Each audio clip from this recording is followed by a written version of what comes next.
موت کا ایک لمحہ کبھی اکیلے بیٹھیں، منہ پہ رومال ڈال لیں اور سمجھیں کہ میں مر چکا ہوں، قبر میں ہوں، یہ کفن میں ٹکڑا ہے، فرشتے آنے والے ہیں اور پوچھیں گے، جو کچھ پوچھیں گے، لیکن اگر ایک بات ہی پوچھ لیں، اچھا دنیا سے کیا لے کے آئے ہو؟ اس زندگی میں کوئی ایسا عمل لے کے آئے ہو کہ جس سے تم سمجھتے ہو کہ تمہاری بخشش کا بہانہ ہو، تو وہ کون سا عمل ہے؟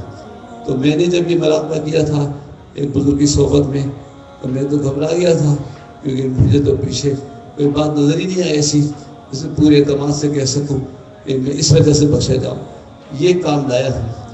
تو گھبرا گیا، اور میرا زمان نوجوان تھا، آنکھ کھول کے دیکھ بھی رہا تھا تو بہت ڈر لگ رہا تھا، کیونکہ بہت سے لوگ اندھیرے میں سفید کپڑے ڈالے بیٹھے تھے، تو بڑا پریشان ہوا۔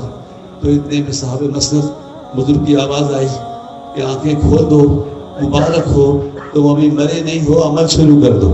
اللہ اکبر۔